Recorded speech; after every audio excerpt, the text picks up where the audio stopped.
I mean, drugs, alcohol, like they numb the pain at the moment. But the thing is, after a while, you need to numb the pain, and then you kind of get sad because you need the drugs, alcohol to numb the pain, and you feel like shit about yourself.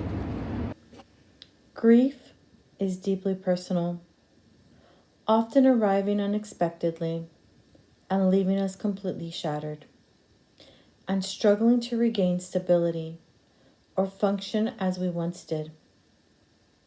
It's a dark, lonely weight that gnaws at the very threads holding us together, making the task of restructuring our thoughts and finding a path forward an exhausting and deeply transformative challenge. Hi, my name is Jialu Streeter. I am the executive director of CEPR. That's the Stanford Institute for Economic Policy Research. So here I just want to share some of my research findings regarding homelessness. Our research shows there are basically two buckets of factors that can lead to homelessness. One bucket of factors are purely economic. So you can imagine like you lose a job, you got into, maybe you got injured and you have disability. And so those economic factors can prevent you from able to paying for your rent. And then maybe you got evicted and the next thing you know, you might be on the street. So that's the economic factors. And the second bucket of factors are more complex. So usually we see people who got into habits of drug addiction, or some of them are suffering from mental health issues. And then the mental health issues are really important because a lot of times if you are not seeking proper treatment and you just hoping it will go away, and then unfortunately a lot of times the mental health issues don't go away by themselves. Unfortunately in the US, if you are seeking private care for mental health treatment, it's extremely expensive.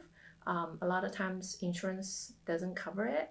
And a lot of times if you are suffering from some economic hardship already, you may not even have a private insurance. And so if you are seeking care on the private side, you have to pay out of pocket, which can be really expensive. And besides the costs, it's also very difficult for people to find therapists. And then combining the economic cost and the shortage of mental health counseling therapists, it becomes really challenging for individuals who are suffering from mental health issues to get proper care in a timely manner. So those are the two main buckets of factors that lead people into homelessness. So basically, after my baby mama died, pretty much she's the only person, even though after she broke up with me, she's the only person I could talk to actually give me hope that things have to be hopeful of things. With her death, basically, I have no hope that anything can get better. I started doing way more drugs than I did. Pretty much when I found out she died, I just got like 15 or 20 Xanax bars. I did those with a bunch of meth. It was interesting 2 days in Jacksonville, North Carolina. But yeah, pretty much, yeah, after she died, like, I don't feel like hope. She's the person that made me feel like hopeful. But yeah, after her death, it's just like every day I think about her. And there's, she got me into Lana Del Rey. There's a Lana Del Rey song called Dark Paradise, which hits different now that my baby mom is dead. Yeah, I don't think it would be this bad. Like, I would be fucking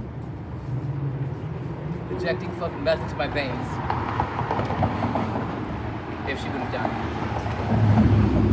You know what's negative about injecting her veins? It's the only arm that I really kept straight because that's my daughter's name tattooed on me. I don't shoot there. I do shoot on the top of it, but yeah, I try to stay far away from that motherfucker. Death is a motherfucker, but fuck, the only way to avoid dying is never be alive.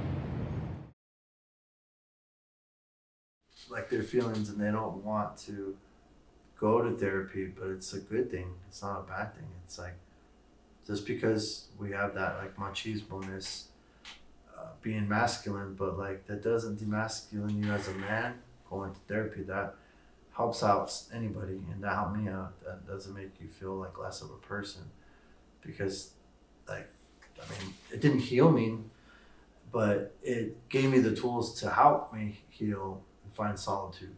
And that was better than just me not going to therapy. And I can see that because I know two family members of mine that they're not going to therapy or not, and it hasn't helped them out versus me. So I can see the difference of trial and error. But I knew that going to therapy, I had to do it because if I didn't, I probably wouldn't be here telling my stories. Last year, my husband died, and this year, my boyfriend passed away. So I've been in it. I have met grief. I have met, identified, held hands with, argued with. I'm pretty intimate with grief these days. My husband left home on one evening after work, and he drove himself across the San Francisco Bay and hanged himself in a hotel on the 5th floor. And they found his body the next day when I reported him to